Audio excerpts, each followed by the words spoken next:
The motion before the House is welcome. High-quality, affordable broadband is critical for households, for schools, for businesses across Ireland, in both rural and urban Ireland. Let's not forget that there's large parts of urban Ireland that have terrible connectivity as well.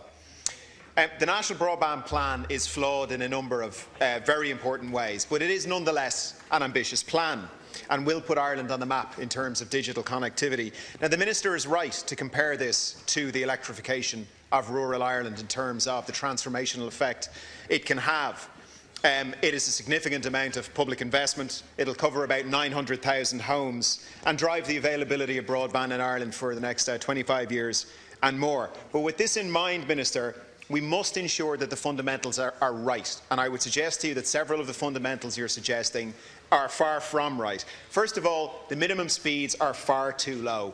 30 megabytes now barely qualifies as broadband. Broadband is defined now as above 25 meg, and we are putting in a national system that will have 30 meg.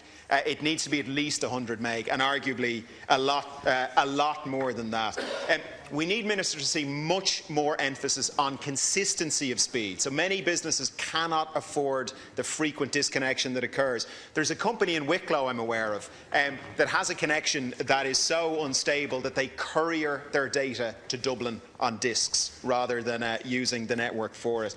There needs to be way more transparency in the system. For example, there is no accessible asset register. Nobody knows where the backhaul is right now. There's no transparency in terms of B2B pricing. Nobody knows how much it costs and how much the owners of the backhaul network are charging.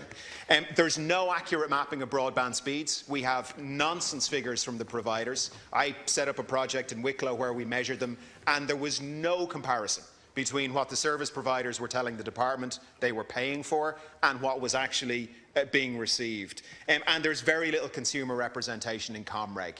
People I've spoken to have suggested that there has been very serious regulatory capture in Comreg. But most importantly, Minister, I'm going to repeat what deputy after deputy after deputy is saying here. Selling, privatising the broadband network is an extraordinary mistake. It's a massive mistake. It's not one of these little mistakes that people make all the time. You compared it, Minister, to the electrification of rural Ireland. We would never sell the power distribution network to Northern Ireland. And critically, we have to look at who will be owning it. Now, 2 of the 3 shortlisted bidders are companies owned by US investment funds. Think about that. Imagine a US investment fund owning Ireland's power distribution network. But that is what's being suggested. So what's going to happen? The network is going to be managed in the interests of the shareholders of those investment funds. That is what's going to happen. This is critical social, economic infrastructure for the next several decades, and it may be owned by investment managers out of America. That is absolute bonkers.